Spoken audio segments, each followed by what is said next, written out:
try to go for the cloud, like Grok, for example. If you don't have your ultimate anymore, you don't really become a threat through the cloud, right? So the cloud can just gun you down. But with Vengeance on the Joy and the ultimates being very quickly when it comes to the cooldown, now you don't have the threat. So these are the things that I at least I noticed from a viewer's perspective when Echo went up against Todak. So Chico killed himself. Yeah, That's right. essentially. Unfortunately, 7-0 and 8, 9 out of 4. They're just really topping each other. Now 947 for Benicuri. That's 6 more. 6 more. That's 5 more actually. That's 941. Look at that. 2. 942. They're both out of their minds Okay, right now. Okay. Lafel, what now can you say about the Filipino MVP 7-0 and 8 for Benicuri's 1-1? Dude, that was an amazing play. The fact that in this game you look so free, even though there's a lot of dive potential coming in from the Yuzong as well as the Kadita, it just didn't happen. It just didn't work out. Looking at the highlights here again. During the intro, we said Echo is one of those teams that have all 5 players that all make a play. Yawi made a lot of plays. Sanford definitely made a lot of plays. And again, our MVP here, Benicuri, is there to clean everything up. Yep. 6 minutes, he already have 2 kills. That is actually 2 kills more than he was able to do in the previous game, and he will get a third even. Really being prioritized in this game. Again, after 3 minutes, utilize Benicuri once again. There's a lot of usage on the marksman, which you typically would expect to be just the farming, but knowing that Echo has that Echo Express kind of strategy, they fielded it in today. Any other highlight players? Dude, Yawi on the front end. Okay. He was amazing. You're amazing. You are amazing. Thank you. You are amazing. You can see that the reasons why they were able to really just start the fights is not only just because of Yawi, but also Kaltizi. I mean, very underrated gameplay on the Akai. He was really playing slowly the previous game, but now he's playing quickly. Do you agree with me on that one, Leo? Yeah, no, the way Carl TG played the Kai was less about securing much. If anything, Okay.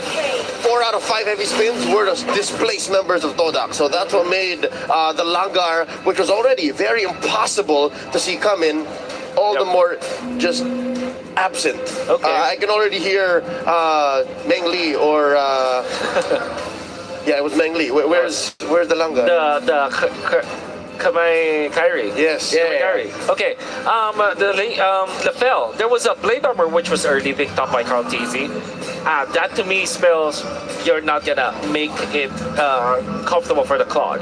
Honestly, I would say, looking at the Filipino junglers, quite a lot of steel lake plates in the early game as well, where we see a lot and essence, but sometimes they're like, yeah, you know what, we can clear fine. The molten essence has been nerfed anyway, so might as well pick up the steel lake plates. And against the Claude here, it worked out because Chico just basically killed himself. The Vengeance, the blade armor, there's a lot of reflect coming into this game. And Chico, guys, even though he has the Demon Hunter sword, sometimes the healing is not enough. Okay. In the Philippines, there's a dish called chop suey. Not that Chop suey? Yeah, chop suey. Sounds very familiar. Sounds very familiar. It's almost a Chinese stir-fry mix set of vegetables where you get different kinds of vegetables. Yeah, and that's what we call in the Philippines a chop suey build, or maybe just a casual item build-up where you get those Isn't chop small suey a items. ban? What? It is. Right? I was gonna say it's chapchai in Indo. Oh, chapchai in Indo. Chapchai. Malaysia also chapchai. I have no idea. Should be. Yeah, the mixture of vegetables, right? So Wait, where are we going with this? No, we are going with food because that's true. Because we are hungry, but you know who else is starved in this game? It was definitely Todak. With only 4 kills in this game, weren't able to farm. There's That so was your many. end game? That was my end game. Yeah. No, the reason why we mentioned chop suey was because of the builds, right? The steel leg plates, the molten essence, Couldn't build anything the full. small items. You don't really get a full meal. It's a side dish. That's the That reason. makes sense. That's the reason why there's a chop suey build. But that wasn't my end game, unfortunately. Now at match point, we have to ask Rafael over and over again. What usually was Todak do in these kind of situations? Before that, just want to say, I watched the game, but I feel like I'm more disappointed with that. What was that end game? You brought out Chop Suey and I was like, okay. It wasn't the end game. I told you it was all about the casual items. The build, the chop suey. I know, build. but it's like, I like it. Yeah, we call it. let's agree to disagree. What was the question again? Something about my feelings and the game and what Todak has to do? No. No? It's totally not about that. Wasn't. Oh, then what are you asking me? You're asking me out? Yeah, maybe after this. Okay, let's skip the film for now and actually ask the gentleman, the gentleman with the green suit over here. I'm not. Wait, What? you're a green scoot? Yeah, that's a green suit. Hijau. He's colorblind. Hijau, Forget. Hijau. Yeah, well, how do you feel? What should the approach for Todak as a Moonatics leader? Or, yeah. Yeah, What should they do? Founder. Of Yeah. Lunatics, yes. I believe right now, Game 3 draft was, I hate to say it, but they fell to old habits. This is similar to what happened to the Blacklist International versus Todak from Game 2 to Game 3. They seem to have overthought the process, and LaFell, look, Humes has now broken his own record. It's now 4 out of 5 Rome Eves. The way that this Eve performed could have been instrumental to starving out the rest of Todak, right? Because you're looking at Moon. Moon has to burst Sanford or Benny Cutie. He couldn't because Humes was also getting some farm because there's not much an Eve without at least a couple of items could do. And as a roamer, you have to be cost effective. As a roamer, you have to be okay with your chop suey builds. Yep, that's right. Chop suey again. I'm wondering, what if the Eve is just because Humes was low-key tilted using a frontline tank, he was always getting caught. So I was like, you know what? I'm gonna use a mage, I ain't gonna get caught. Why do you get tilted if you win? That's though? right, he won! I mean, I don't know. That was the biggest of wins. Does he get tilted like that? Is that his character? No, but this is the world. Well, see, you know what? Southeast Asia is basically the world. The world stage here, you know. It's the world. So they say. So they say. Yeah, so they say. You know, it's not for me. It's just like the people. What they say. Yeah, what they say. You know who they are. You See know the world. They are amazing, by the way. What was I going again? Oh yeah, maybe like being on stage, a different kind of character, a different ego brings out. You've just been here before. You've just been on the grandest He's stage never of been the on world. Phnom Penh. Well, How do you know? how do you know? Oh, that is true. I don't know. Oh, that's also true. Oh no, because he didn't go to SEA Games. Nevertheless, we saw that this kind of picks weren't effective, especially against a team like Echo. So I think that we have proven after games 1, 2, and 3 that it's not just about the hero picks that they should be changing, it's their playstyle that you saw. Whenever they do this kind of strats where they just literally find the opportunity, they just win. Now, this begs the question, how do you make yourself open to those kinds of opportunities? Here's the thing. How they won game 2, again, that was emergent gameplay. It was a fruit of circumstance. Drafts are not fruits of circumstance. Yeah. Drafts You are decided. That's right. They're prepared for, they're planned for. You see what your opponents are doing. And yeah, I picked this up from former Onic PH coach, Coach Lyric. He made a YouTube video on the whole game 3 of Todak and Blacklist. And Did he? yeah, that's what opened my eyes to what could happen here. And I hate to caster curse it, but it happened. Yeah. I mean, if you want to curse, let's curse it to make it to a 4-2-2, right? I mean, can I say something real quick? No. Yes. Yeah. LaFell, Yes, come on. I've been so kind to you please, today. Please. You know what? Yes, What is this? You're the kindest to me, Animosity, actually. man. You're the kindest, actually. Thank you know what? you. I am. Please talk. You know, I want to Ever hear your since voice. yesterday. I mean, Okay, coming back to my point that I really wanted to make earlier is that now Todak does have the choice to be first pick again. Is that going to be detrimental to how this drafting phase just unfolds? Yeah, I think that was a very valid point because there's a lot of power with the first pick. Remind me again, what was the first pick of Echo? It was Joy. Joy, which was Valentina. also the priority for. Joy is a very good hero, by the way. Joy is amazing. Yeah, Joy's great here. Yeah. in MSC. Yeah, they really like it up. But yeah, I do. That was a fair point. Third, I think that personally, first pick in this particular series, right? We are gonna see it. It's 30% pick rate for Joy, but when it comes to its win rate, it's definitely the high. 1-1, however, you get away with game number 2, but you lose game number 3. As Todak, how do you evaluate this hero now? Is it a hero that you give to Echo after games 2 and 3? Something tells me you have to prioritize it still because of how the meta favors banning out suppression heroes. And suppression heroes are one of the best ways to stop Joy. So without the natural predator, the Joy just gets out there. Yeah. Honestly, I do agree. Do you guys hear me, by the way? Yeah, Yes. I've been hearing you for the longest time. Hello. Okay, good. Amazing. I kind of feel like this Phobia's ban really surprised to the honesty, because again, the 1-1 is open as well, but like Leo said, a great thing to talk about is the fact that the suppressed heroes are banned out, so it does activate quite a lot of heroes, so the drafts is... I don't know, even if I'm in Todak's shoes, even I'm not too sure. Honestly, first picking the Joy would be good, because we've seen even Momo do good on the Joy. It's a flex. It's a flex. When you go ahead and consider the situation, the meta favors Joy being out there. It's so weird that why just now, day 2 of knockouts, are we saying that Joy is as lethal as she has always been? Yes, she has been nerfed, but I think it's legit. I think, yeah, choosing sides allows for you to choose where Joy comes up. Here's the thing about the Joy, right? I kind of feel like, in terms of Joy, Joy. Yeah, Joy, what was I going to say about the Joy? Oh yeah, Joy is very player dependent. Because in terms of Joy, I kind of feel like it's not one of those heroes you just pick up and play. It's one of those heroes that if you have a very good pilot on your hands, that Joy is like top of the world. But if you're not that great at it, you're gonna look very mediocre. That's why I kind of feel like in MSC, it's a very mixed bag. Which allows for me to say, and this comes from the founder of Moonatics, we might not see it in mid for Toda. It's just not a Moon thing, right? Exactly, I agree. Just the same, I'm gonna say, it's not a Carl Deasy thing. It just doesn't fit the bill. At this point in Carl Deasy's career, he wants to play the Akais. He wants to play the Fredrins. So you mean between like choosing between Akai, Fredrin, Joy, you would rather Akai, Fredrin as Call TC? Yeah. Is that what it... Whoa. I would agree. think if I know the goal, if I know the goal today, Wow. that's the priority. That's why Sanford's playing it. Well, that is very... Sanford likes Joy. Well, yeah, it's true that if you want to see Carl TZ just picking up the Joy, we should have seen it earlier on, right? Exactly. So many chances that they could have done it. Jungle Joy, right? Jungle Joy, indeed. How about Rival?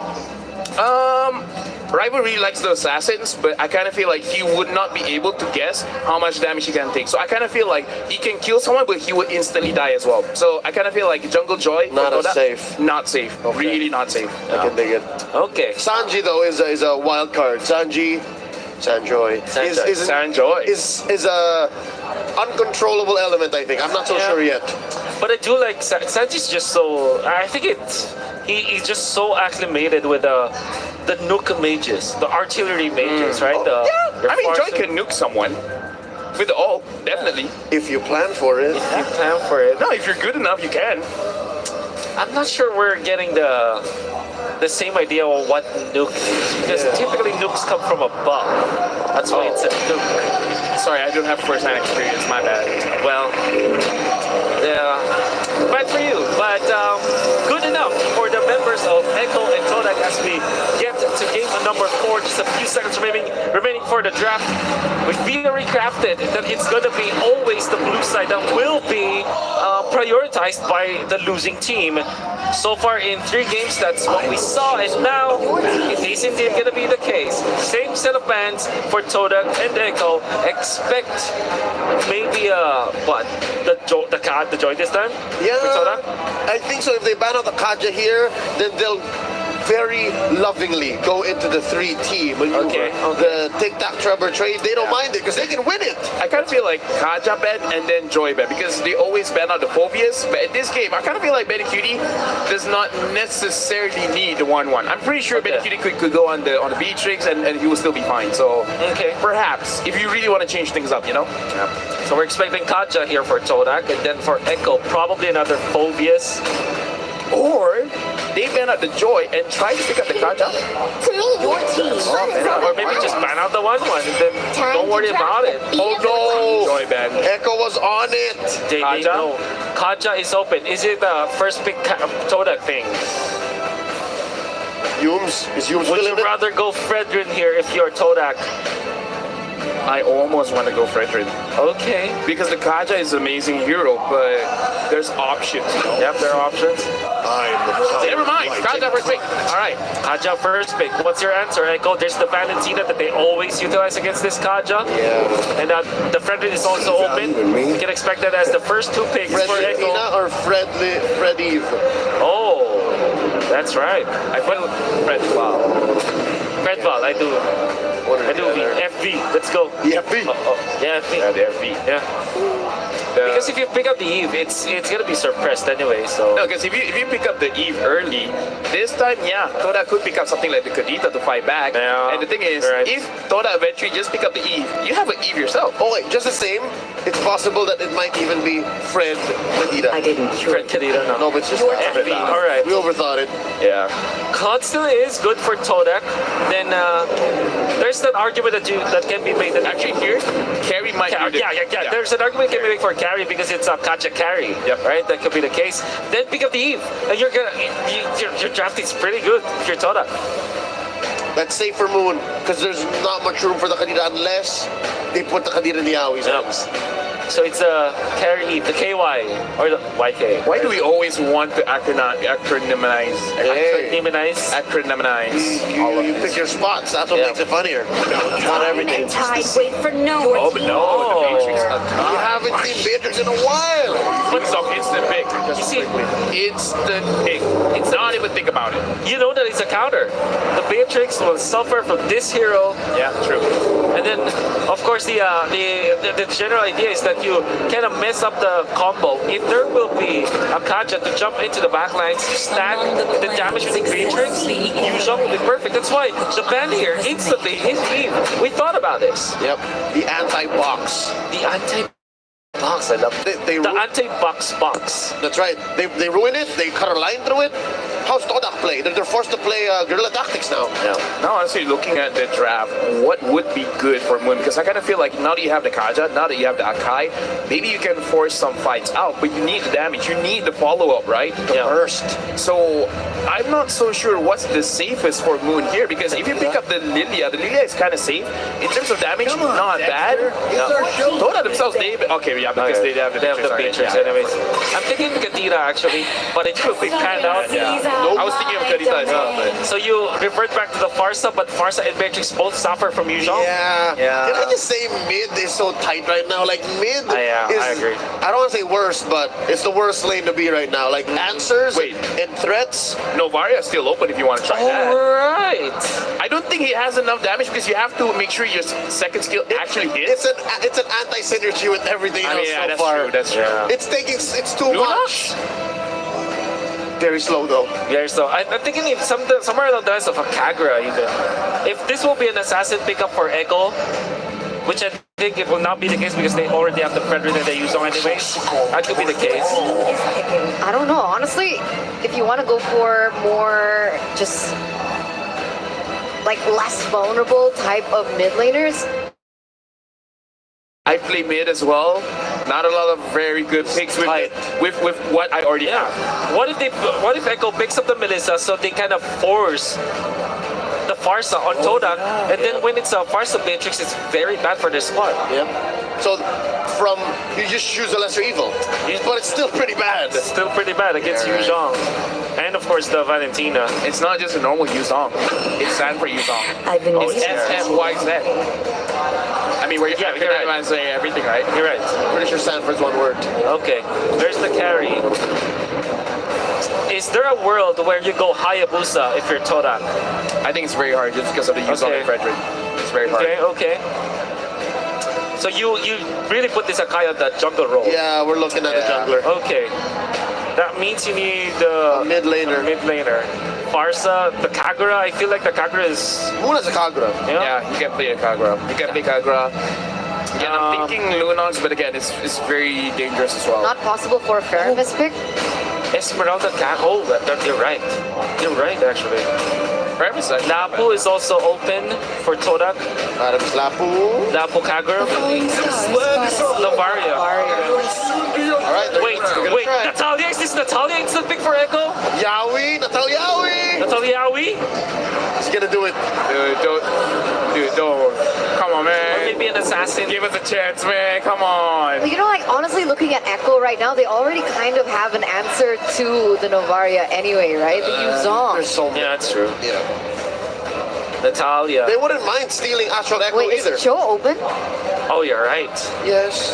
They can go the boring route with the Cho. Or It's boring It's now. boring I mean, you want to win, right? You Yeah. want to win, so. And it's match point. And it's much more There you go. Okay. boring. I'm just kidding. This is definitely a stop for Legend. So the classic combo was the catch up as the carry. This time it's one of the other classic ones, which is gonna catch up as the Beatrix. The way for you to kind of replicate that is either you go Valentina or the Cho with the Way of the Dragon, or maybe the Valentina copying the Divine Judgment.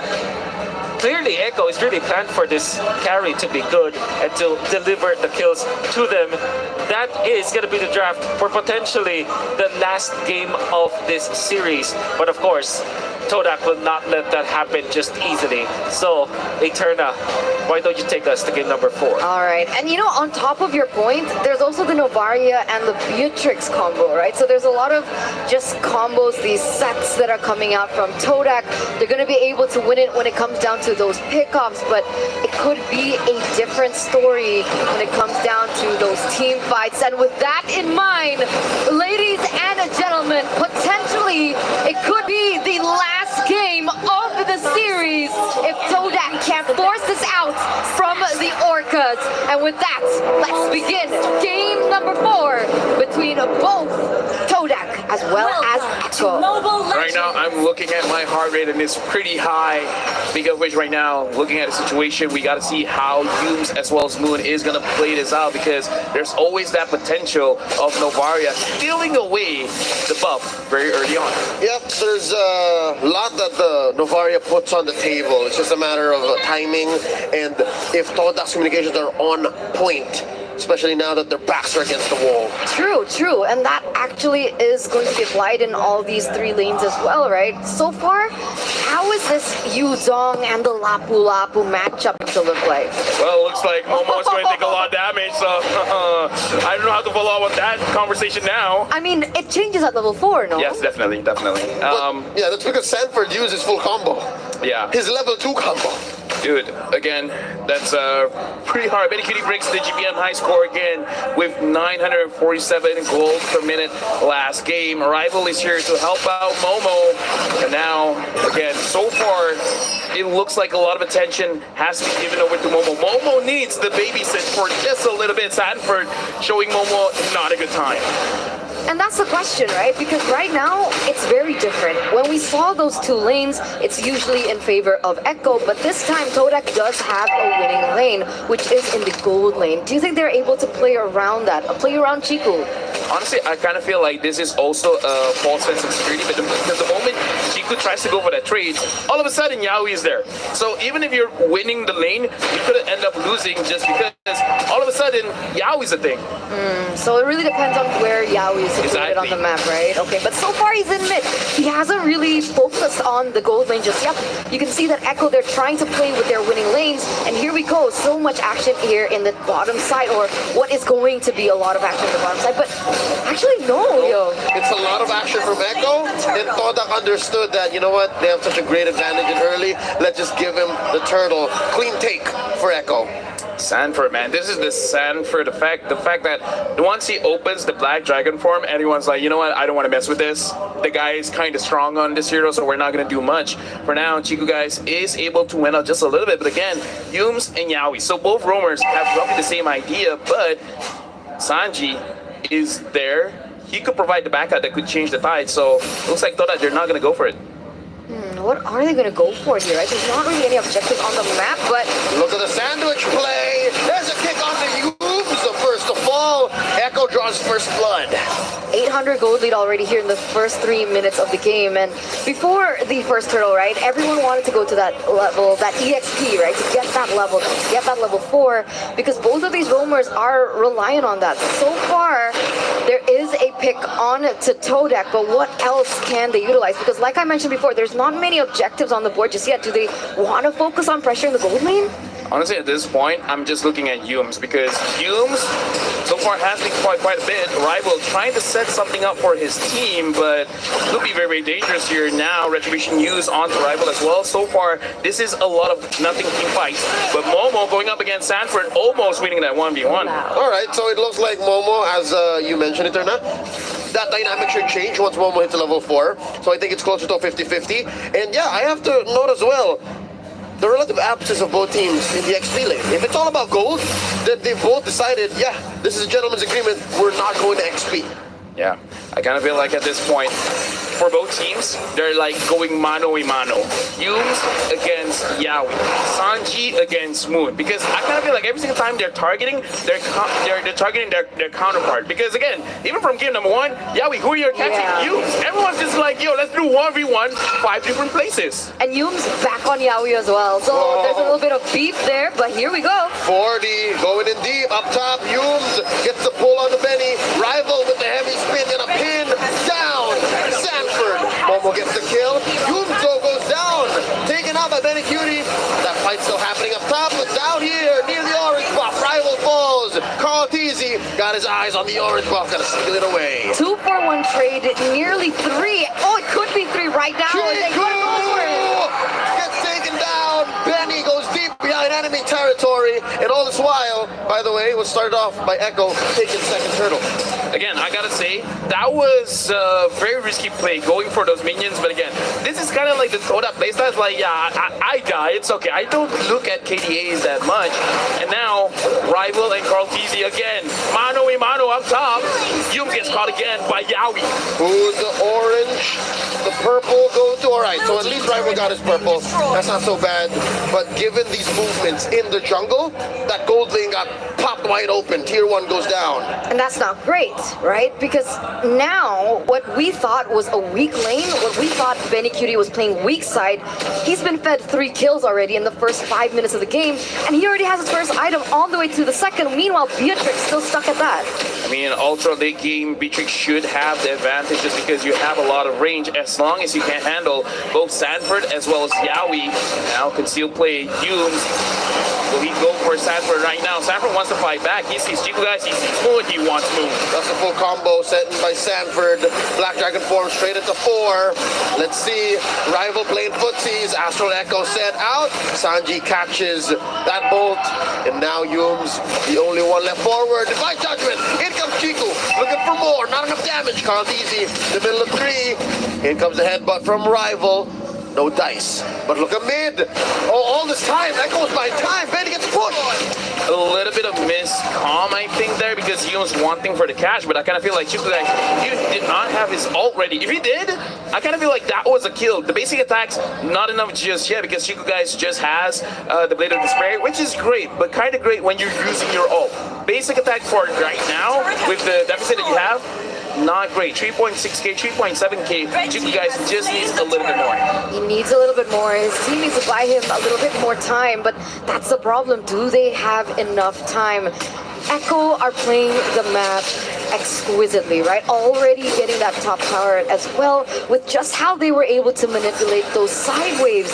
Even in the mid, right? It seemed like Todak were hyper-focusing on the bottom lane, looking for that pick, like you mentioned before, but that actually just gave Echo the room and the space to go for another objective on the board. Right now, look at Echo. They're clumped up together. Moon giving just a little bit of vision, so they roughly understand that it's not a 1v1. Right now, there's 3 members there. Fredrin has to get his buff. Humes, do you want to catch Yawi? Do you feel that vengeful? The 4v4 just waiting to happen. Feel the Fredrin. tension. Rival spots Yawi. Heavy spin, forcing out a flicker. In comes Sanford. Watch Cartesi. Getting those stacks in. Forcing out a flicker away from Chico guys. You already popped the conceal. No dice. Rival headbutts in. Spent his ult already. That's a false engage. And now look, it's Momo off camera. Up top taking a tier 1. I know, looks like they're just trying to split. They're trying to find Humes. Humes able to dodge out of that. Humes still has his Divine Judgment. And again, for now, it looks like both teams are trying to see who has the better trigger finger. Okay, now in that trade, definitely worth it for Todak, right? Wait. Yeah. Flicker? Dude, Okay. if that was me, I would flicker out. Flicker out too. I would All right. flicker out because that was so scary. All right, understandable flicker, but in that trade, I feel like Todak, they're finally trading back. They're finally pushing the punches back again, right? Because if Echo was able to get perhaps a pick at least onto one member in the bottom side, then it could be a worth it trade for them. But they weren't able to. Todak, they're trying to outsmart Echo at this point.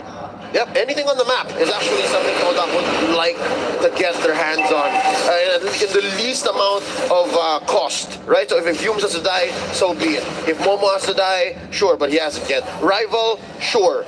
So this is fine. I think Todak's map isn't very small as compared to what the gold lead might show. And I think Moon's Astral Echo is helping now. Lord started up at half health. Humes with that angle, going for the flank, spotted by Caltizi. No one home, but wait, Benny Cutie versus Momo, forcing out a Brave Spider, forward flicker by a storm. And Sanji with a heavy spin on Rival. Still yet to use his OG heavy spin. There's a knock-up, Chico Guide falls, 40 finds him. Humes falls as well, 2K for the Apex Predator. And now Echo on a full swing. The aggression finds Moon, way of the dragon. Here's Rival trying to solve a losing situation, and that's a wipeout at 9:43. We saw what Todak was trying to do. They're trying to split everyone up. They're trying to get into a good position to pinch Echo in. But the moment Benny Cutie found Momo, you do not have that flank coming in from the top side. And the fact that Carl Teasy saw Humes on the bottom side, it made it so that that whole pincer thing, trying to box them in, it did not work out. Todak, unfortunately, Echo knew what was going to happen, and they stopped that. Prevention is better than cure. For sure, they started that team fight already at a deficit, already at a handicap there, with the fact that he was already taken out before they went for it. And you can see Echo, once again, picking up the space here. Yaoi Gets a kick, and it's on Humes. Here comes Sanji, Rival took some time to get his purple. Humes is still alive. Watch how Momo and Rival draw a line. Heavy spin set up. Yaoi very low, gets him out of here. They pop Rival, Sanji gets the kill. Todak holding on. Lord has been taken down. Sanji with the flicker. That's 2K for him. Momo falls. Sanford with the Black Dragon 4. Full on combo. Moon falls inside his base. And Echo get 3 for none. 10 minutes, 11 minutes, 10,000 gold lead. Luckily for Todak, they didn't have the waves at the right time. Todak were still able to clear that mid and that bottom side. Otherwise, this would have looked a lot different. Where did it all go wrong? Let's take a look at that again. Again, the instant replay, unfortunately, we're not looking at the Lord fight. And here's Yaoi was solo, but the fact that Rival, he tried to go in, Sanji pushed him away like the Beyblade effect happening. If it weren't for Sanji, I kind of feel like Rival was able to pin quite a lot, and Chico would have been able to deal out quite significant amount of damage. So the fact that Sanji was there, preventing Rival from making a play, that was big. Now, another engagement. This is the right thing to do for Echo. They just push the advantage, force these engagements. They steal the orange away. And now Todak are forced to stay inside their own base. Wow. Echo just completely dominating here in a 12-minute of game. And when we took a look at that replay, right, there was such an unfortunate Astro Sphere. It should have hit Yaoi. It was a few centimeters off in terms of that range. But later on, right, we're already 12 minutes in. Moon should be getting those items back. I'm curious to see how it looks like, because in the later stage of the game, that type of poke should be able to deter Echo's aggressiveness later on, right? Moon needs 2 items, you guys needs 4. Going up against this composition, the fact that you guys can't deal out easy damage is quite a problem, because now Chico Guys even has a Wind of Nature, so he can survive a little bit longer going up against Sanford. Not going to survive quite well going up against Benny Cutie. Looking at the itemization here, Moon only has 2 items, which is strong, but going up against Sanji, 1, 2, 3 items here. And the fact that there's a lot of penetration coming in from the Genius One as well as the Arcane Boots, Chico won't be able to do well because he has absolutely no magic resist. Oh man, and unfortunately Yaoi as well as Carl Teasy already do. So Benny Cutie is full item, by the way. yeah, NOBAR needs at least penetration at this point, right? Divine Glaive or even the genius one. At this point, I kind of feel like, yeah, it's the Divine Glaive because Echo, their lineup is way too tanky. You gotta stop Carl, TZ, and Sanford somehow. I'm also wondering where Humes is right now. In this situation, 13 minutes in, 1-13. He thought of building the fleeting time first, plus a couple of baby armor items, baby sustain items. What was that? Was he thinking to go aggressive much faster than they're actually going now? Yeah, but the thing is, he always get caught by Yaoi. Speaking of Yaoi now, he's in the front line. Sanford, Black Dragon form going in. Two lanes pushed in, two lanes threatened by Echo. Lord crashing on through top lane, fully penetrated. Todak now has permanent damage on their hands.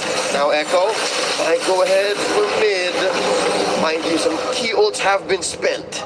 Yeah, but the thing is, I kind of feel like Echo, they're not going to be too aggressive for now unless Yaoi has anything to say about it because Sanford, he doesn't have the Black Dragon form. Wait for that. Once he's on, then they might go for something. Oh, they're not playing that top side? Wait, a concealed play. They find the goat. Carl Easy with a half health. Oh, now no. they have isolated Chico guy Sanji with a heavy spin of his own. Double kill for Sanji. Humes is already out as well. Moonfall is just Momo and Rival left. Momo gets popped. Rival inside his base. What's he thinking? What's he gonna do? Echo has no waves in mid, but they do down bottom. Yaoi's still here. Living on the edge. Black Dragon form. Echo smell blood. It's just Rival against the world. Ladies and gentlemen, Echo are just waiting for these minions to move on up as they make it to the next stage. They have not lost a single match in the group stage, and they move on here in the knockout. What a performance by the Orcas themselves, proving what it means to be the world champs. Congratulations to Todak for making it this far, but Echo is moving on. It was a very gutsy play at the end there, trying to catch someone. But again, like I said, looking at the Valentina, a lot of penetration there. Chico guys had absolutely no magic resist. And the Valentina just caught him off guard. It's like, yeah, I'm here. You're going to go down. Wait, so with this, we've confirmed the top three already, right? We just need one more remaining. We're all going to the semifinals. That's right. Up next. Just one more, either Onyx or Evos. Yeah. Woo. And with that, the lone Malaysian team gets eliminated. And now we're only left with two Filipino teams, a Kamai team, and one more Indonesian. We'll take a look at what the winners have to say about that match. សូមស្នូទាំងដៃឲ្យអេក្រមួយមកអត់សូវលឺទេសូមសំឡេងអត់ឡើងឲ្យអេកម្ដងទៀតមកវ៉ាវតោះកាលណាយើងឃើញថាមានហ្វេនរបស់អេកូច្រើនណាសូមហៅឲ្យអេកូឲ្យខ្លាំងមួយមកវ៉ាវ energy ពិតជាខ្លាំងមែនតើឥឡូវនេះយើងឃើញថាអេកូជាមួយនឹងតូដាបានវាយគ្នាត្រឡប់ទៅវិញទៅមកមួយស្មើប៉ុន្តែបន្តមកទៀតគឺអេកូទទួលបាននៅជ័យជំនះនៅក្នុងការប្រកួតនៅវគ្គមួយនេះផងដែរឥឡូវនេះយើងរកឃើញម្ចាស់ពៀនហើយនៅក្នុងវគ្គនេះគឺបានទៅលើអេកូរបស់ហ្វីលីពីន វ៉ាវឥឡូវនេះយើងចង់ដឹងថាតើអេកូអ្នកទទួលបាននៅជ័យជំនះមួយនេះគាត់មានអារម្មណ៍យ៉ាងម៉េចដែរអូខេសូមត្រឡប់ទៅកាន់ Mara ទាំងអស់គ្នាលើ stage I'm gonna pass it to Mara on stage Congratulations Echo Great fight but you know what a lot of your fans got nervous after during game number 2 actually. A lot of them were screaming. They thought you had that one. It was back and forth. Your opponent tried to do a backdoor. Actually, in the comment section, a lot of people were saying that game number 2, you guys got overconfident. Especially you, Yaoi, because they saw you doing a lot of TPs. How true is that? Were you really overconfident for game number 2? Confident naman po talaga kami na mananalo kami ngayon eh. Tsaka yung pagtitipi naman po namin kapag wala lang po gagawin or kakatapos na ng clash. So yun lang po. So they're really confident that they're gonna win today. And in terms of TP, they usually do that after the clash. So it's a thing that you like to do. Why is that? Nakaka-boost po ng moral po namin. Tsaka nakaka-hype po lahat. Yan po. napuboost po yung moral namin, tas na-hype po kami lahat. Oh, their morale is boosted and even their own players gets hyped up.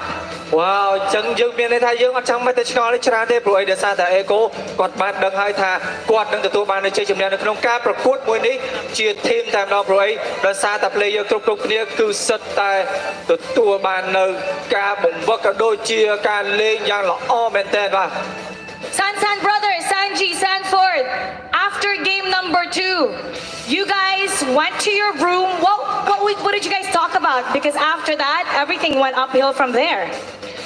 Parang ano po, pinag-usapan lang po yung mali namin and dinadjust lang po yung draft and mas kalmado po kami nung game yun, game 3 and game 4 po, ayun. So sinabi ko rin po na babawi ako kasi parang crucial po yung nagawa kong error ng game 2.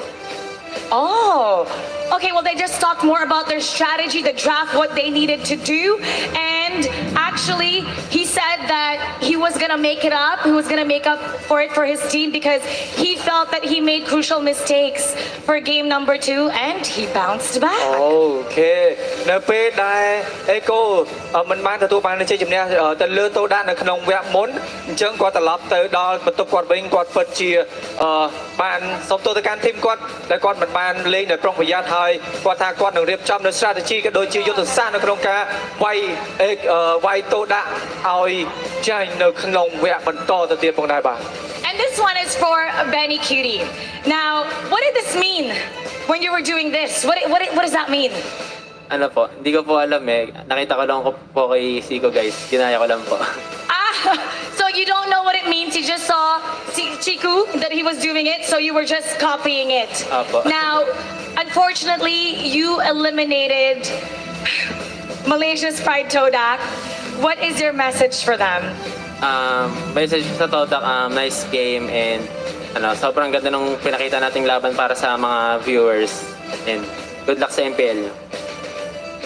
He's sending a message to Todak that it's a nice game, and both of them, even Todak, put such a great effort and put such a great show for the audience. And he's wishing Todak good luck for MPL, and perhaps you'll see each other យើងឃើញ again. ថាបារ៉លមួយនេះគឺពិតជាស្វិតស្វាញមែនទេព្រោះឯដោយសារតែមិនដូចបារ៉លមុនទេគឺ3-0តែម្ដងប៉ុន្តែគឺចំពោះនៅក្នុងការប្រយុទ្ធមួយនេះគឺយ៉ាងហើយក៏ទទួលបានមួយពីខាងតូដាមកវិញដែរអញ្ចឹងគាត់ជូនពរឲ្យតូដាទទួលបាននៅជ័យជំនះក៏ដូចជាសំណាងល្អនៅក្នុងឱកាសក្រោយផងដែរបាទ Now up next, it'll be 2 Indonesian giants. If you get to choose, let's give it to Carl Tizzy. If you get to choose between Onyx or Evo's Legends, the very first world champions, you being a 2-time world champion yourself, okay, which one would you rather choose? A fellow world champion or Onyx? Ano po, Evos po kasi gusto po namin silang bawian kasi tinalo na lang kami ng MPLI. Oh, so he wants to face Evos because they want to bounce back and make a comeback. Revenge because they beat you for MPLI. Now, what is your message to all the Echo fans, especially those who flew all the way here to support you? Sanji, ikaw. Thank you sa mga fans and salamat po sa mga sumuporta sa amin. Thank you to all the fans and thank you to all who supported them. អូខេគាត់អរគុណទៅដល់អ្នកដែលគ្រប់គ្រងគាត់តាំងពីដើមរហូតដល់ពេលនេះហើយឥឡូវនេះគាត់ទទួលបានជ័យជំនះហើយដោយសារតែការគ្រប់គ្រងរបស់យើងទាំងអស់គ្នាបានធ្វើឲ្យគាត់ទទួលបាននៅជ័យជំនះហើយសម្រាប់សំណួរអំបញ្ញមិញថាតើនៅពេលដែលគូបន្ទាប់តែគាត់ចង់ជួបជាមួយអ្នកណាគឺគាត់ចង់ជួបជាមួយនឹង Evo's Legend And now it's time to find out who the MVP is for the first match of the day. Let's take a look. And the MVP is Sanji! Sanji, MVP! What are your thoughts on that? Did you expect that? Isang turo. Sanji, point. Copy that pose. Go ahead. Oh! Do you have anything to say about you being MVP? Because a lot of fans love you here. Anong gusto mo sabihin sa lahat ng mga fans? Kasi ang daming nagmamahal sa'yo dito So ikaw yung MVP ng masasabi mo doon. Thank you po. Okay. Thank Thank you. And that's what he's saying. Once again, everybody, congratulations to Echo moving on to the next round. We're gonna break that down for you even more, so we're gonna go back to our casters. Take us to see the world.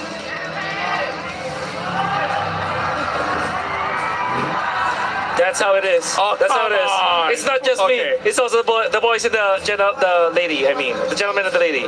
Yeah. You know, at this point, you just refer to me as gentlemen.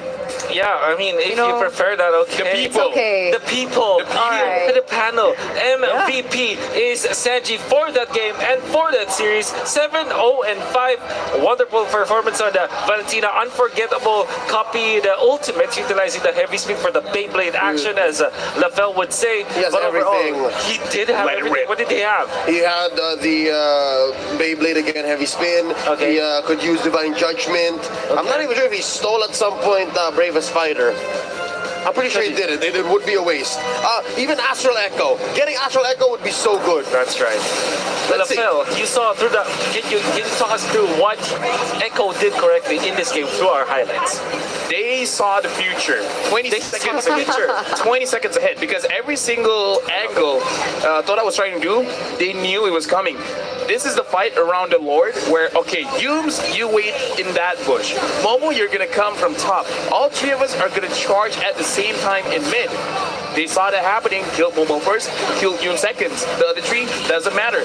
At that point, in the bottom side, they knew that Toda wanted to go for anyone. So Carl Busey just made himself his bait, and then Sanji just waited, and it's like, okay, I'm gonna come in, do damage on the Chiku guys. Once Chiku's not there, the rest of you kind of don't matter. So at this point, I would say they learned the habits of Toda. So before Toda made the play, they could instinctually know what they were looking for. Okay, in most of those fights that we saw through the highlights, surely you saw like Sanji and everybody just thinking ahead, right? And I think the guy who thought ahead many more times was Yaoi. And I would like to ask Eterna, because she was the one who predicted this Cho pick. Were you that impressed about the performance of Yaoi, or was it just like another day at the office for the Cho god of the Philippines? I mean, honestly, it kind of was, right? Kinda was, right? That's what you'd expect. That's why you said it was boring. Because at this point, we expect that of him, and it just fit their composition and how to counter the enemy's composition most. So that's how I was like, you know what, Cho. Yeah, he definitely delivered literally and figuratively in this game. You see some of the important items in here. I'm actually surprised that Count Easy didn't have a death or a kill. Honestly, 007. Honestly, I agree with Leo. The early fleeting time felt pretty On Yumes. unwarranted. That was greedy as hell. Just go for defense, because again, you're always gonna get caught. And the thing is, looking at here, again, I love the boys. I love the Toda boys, but I kind of feel like because mano a mano, every single lane